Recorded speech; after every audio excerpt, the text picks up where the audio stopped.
Hi everyone, welcome back to A Maker Studios YouTube channel. We are so excited that you are here with us today. My name is Lianep and normally you'll find me on my own YouTube channel, DIY Beauty on Purpose, where I create high-end DIY decor all on a budget.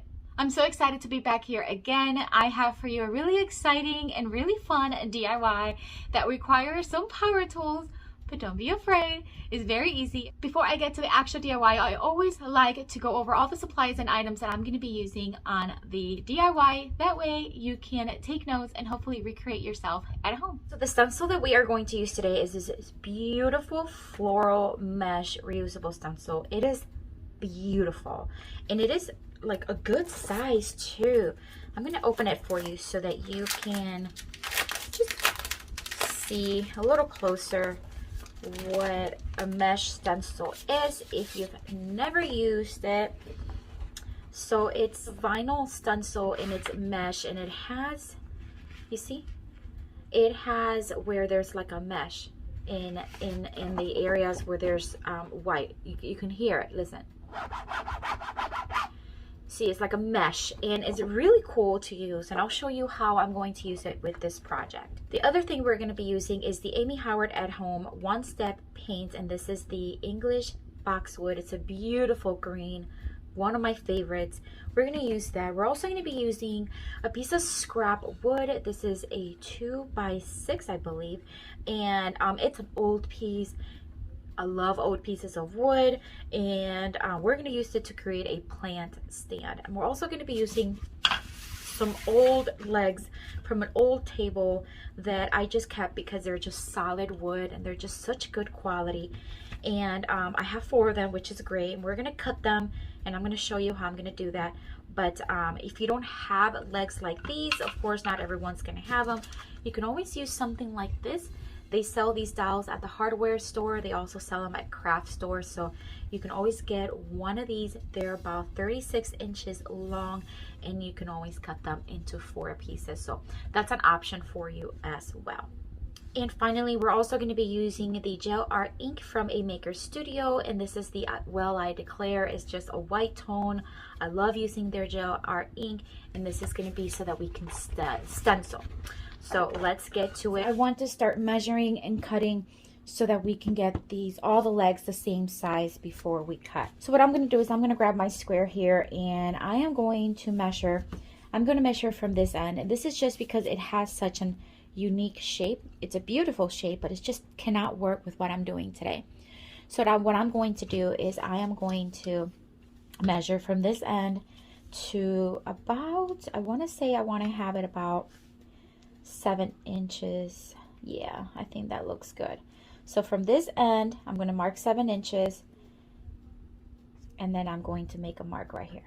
Okay, and I'm going to measure again because you measure twice and cut once.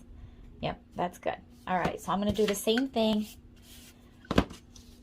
with all the other 3. So the first thing you want to do is make sure you have some good safety glasses. You want to make sure you protect your eyes. And then don't have any too loose clothing because it's just not safe to use. But other than that, just make sure you're very, very safe. And if you don't feel comfortable using power tools, of course, just make sure you have somebody do this for you. All right, so as I mentioned, I am going to place this to a 10-degree angle right there. And I am going to cut here.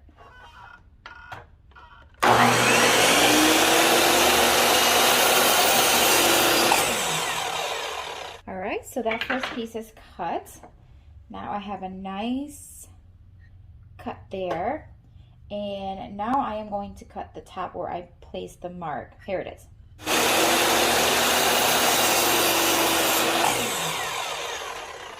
Alright, so I have this one cut. Now I'm going to use this one as a guide so that I can have each leg be exactly the same size.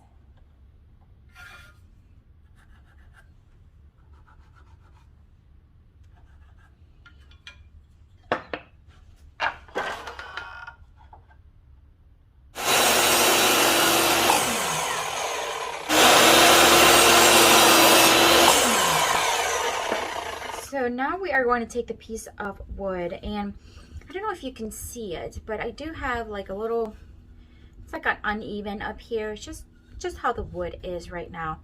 I'm going to actually stencil it on top. You would think that would be the side I would want to the bottom, but the reason why not is because if I put a leg here and the other one here, it's going to be uneven and I don't want it to wobble on me. So I'm going to use the side that is imperfect, and I'm okay with that, but I am going to sand it down just a little bit because it is just a little bit on the rough side.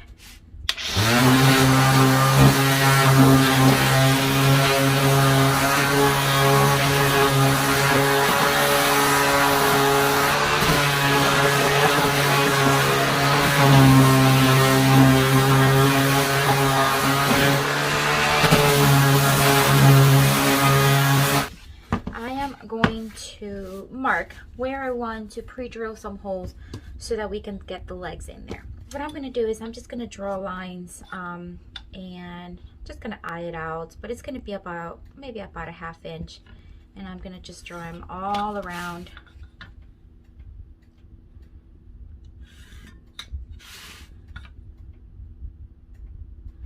And this is going to give me 4 corners that are going to be almost exact. See, so now I have 1, 2, 3 corner, and we're just going to pre-drill holes there. Actually, let me see if that's going to be, I think I'm going to make it bigger. I'm actually going to make it, let me see, probably a whole inch. So we're going to make that even bigger because my legs are a little bit wider than I was thinking, which again is no big deal. I mean, it takes like only a couple of seconds. So, all right, so let's see here. All right, so now we have this right here. I'm gonna mark them so I know which one I'm gonna use. And that's where I am going to drill a hole. And the reason why I'm pre-drilling, because if I drill in a screw without pre-drilling holes, there's a big chance that my piece of wood is going to crack. So I'm just going to drill them there. And I'm going to do the same thing with this, except I'm going to do an X from corner to corner. So I'm going to mark corner to corner. And it doesn't have to be exact or perfect by all means. All right, so now here's where I'm going to pre-drill a hole right in that center piece. All right, so now I'm going to grab a drill, and this is a pretty thin one. I'm trying to see if, I think that should be good. I am going to drill right in the center there.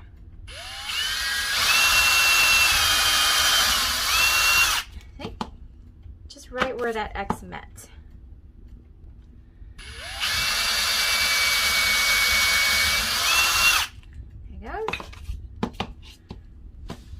Out.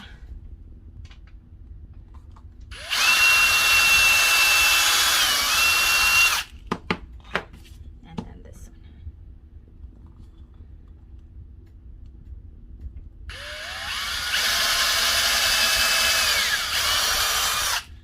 Okay, there we go. And now we're going to drill on this one. I always have a piece of scrap wood. You can tell that I've drilled quite a bit on it, but that's exactly what it's for, so that I can drill on it and not get my tabletop ruined. All right, same thing. Now for this one, I'm gonna go all the way through.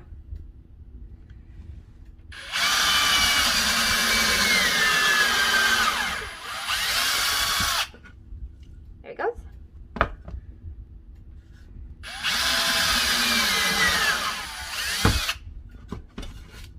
And there.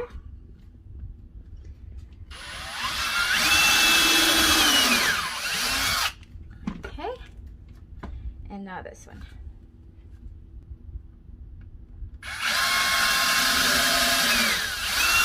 All right, here we go. We have the holes. When I have the holes made, I'm gonna use these screws, and they're just about 2 inches long. They're long enough where they're gonna go through this wood and still have some for the legs to grab onto. So I'm going to screw them from the top down because this is where the legs are gonna go. And I'm going to use my drill now, and I have a Phillips drill bit.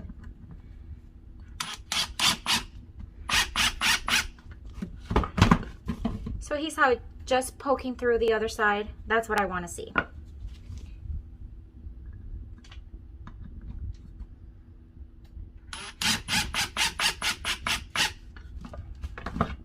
There's that.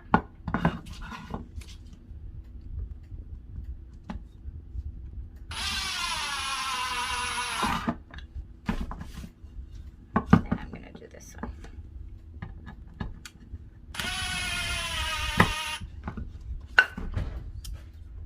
All right, so now it's time to place them. So now the reason why we drill the hole is because it'll just give us a really good idea on, this is how I want it, on where to place it, you know, so where to start screwing it in. So I'm just gonna place it there. All right, and then I'm gonna hold it this way so that it doesn't. Now I'm gonna do the same thing with the other legs.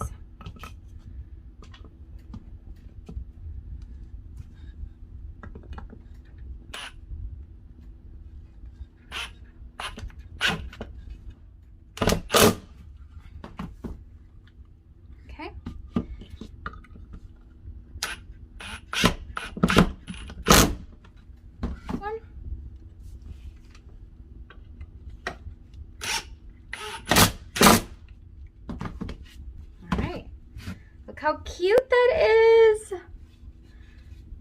I love it. Okay, so now we're gonna start painting, and I think I'll probably have to do 2 coats of it, especially on the legs because they're darker. So just gonna start painting, and nothing fancy. This paint has amazing coverage, okay? Like, seriously. It's amazing. And of course, like any other paint, if there's a really dark contrasting color underneath, or you know, you may need 2 coats, and of course that's fine. But what I have found is that a lot of times only 1 coat is needed, and it's just awesome. Get those screws in there painted. Isn't that beautiful? Well, first of all, I've been like in a green kick. I love green. Now, white will always be my favorite for decor. But lately, like the green I've been loving, and I've always loved the white and the green and black combination. I think it's just so beautiful. All right, so when the top is fully dry, I'm also going to paint the bottom of it so that it is completely done.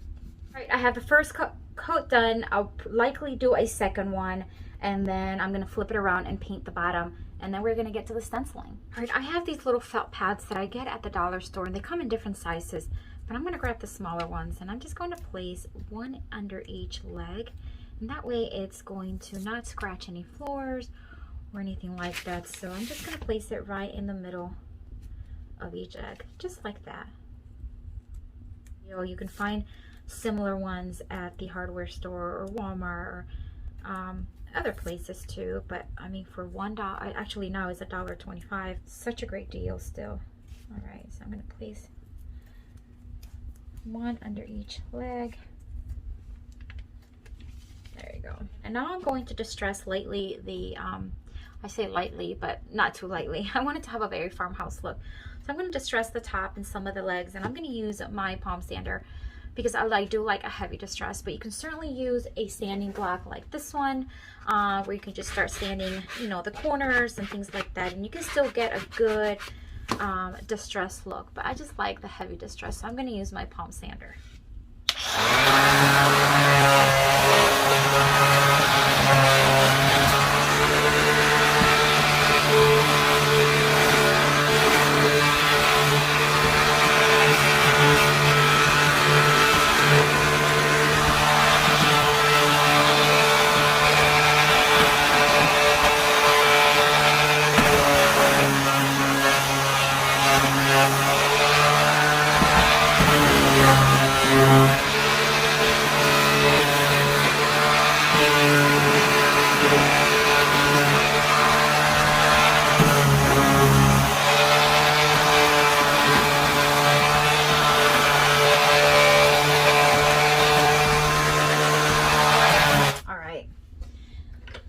is always so loud.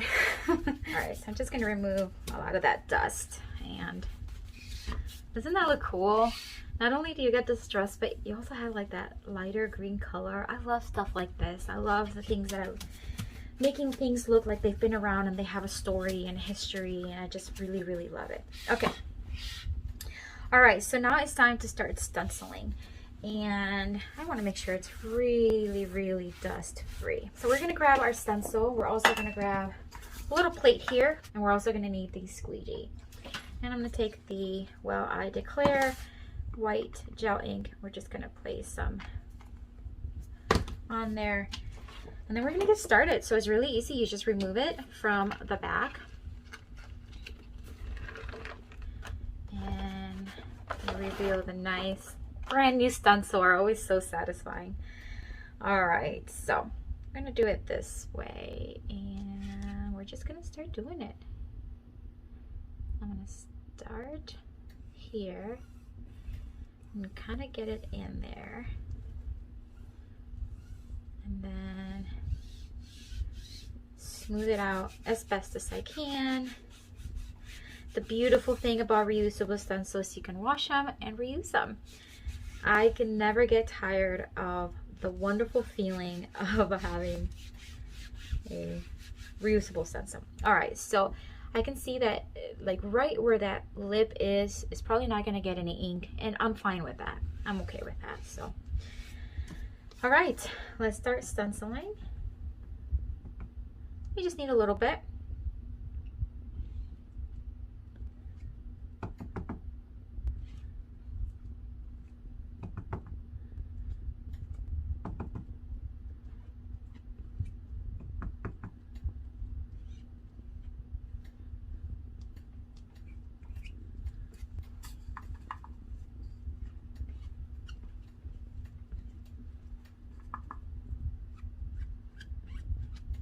And if you can see, I'm not looking for like full coverage. Like even if some areas don't have the stencil, I'm fine with that, because again, we are looking for more of a distressed old vintage look, and I don't need this to look like it's going to be perfect.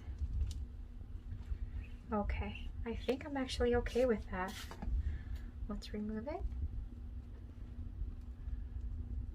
Oh my gosh, this is gorgeous, gorgeous. This stencil is stunning. I did get a little bit of bleed through there. That's just because the screw is there, so I'm fine with that, no big deal. Isn't it beautiful? Wow, wow, wow, wow. All right, we're gonna let that dry.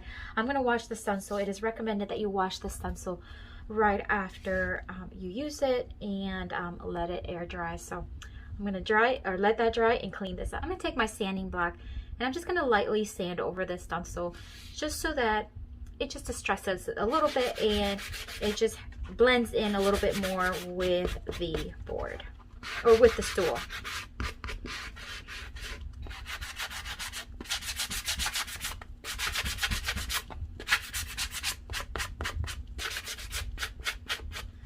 See how it's just distressing ever so lightly, and it's just, it looks now like the stencil has been with the stool for many, many years, and I just think it looks beautiful.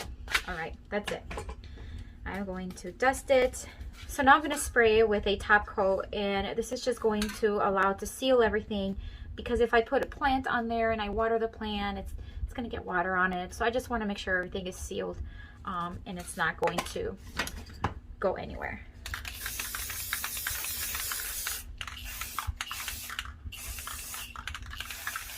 That's it. I think it looks absolutely stunning. I love it, love it, love it. So this is it for today. Did you like the plant stand? I am so in love with it. I love the way it turned out. It's so sturdy. It's so stinking cute. It's like a little tiny bench. Actually, it could also be used as a decorizer. So if you want to use it to place decor, and then you can place some decor in the front, I think that'll work really well as well. However, the star of today's episode is this beautiful stencil. I It literally took my breath away. I didn't have the words to say when I first saw it. When I lifted the stencil, it was just beautiful to add character and just a beautiful touch that I think is perfect for this plant stand and for any other DIY. Don't forget that down in the description box, you can find links to all of these supplies. So if you want to take a look at them, go ahead and check out the link down below. I want to thank A Maker Studios for having me again here. I love using their products. I love being here with you, and it is totally my pleasure. Have fun creating. Have a blessed day, and I'll see you later. Bye.